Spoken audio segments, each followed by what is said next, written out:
Hello everyone, in today's video I'll show you how to fix touch problem in your device Nokia X30. In this video I'm gonna share few tips and tricks that you can use to fix it.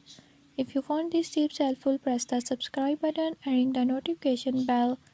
Make sure to watch complete video and learn how you can do it. Let's watch the video.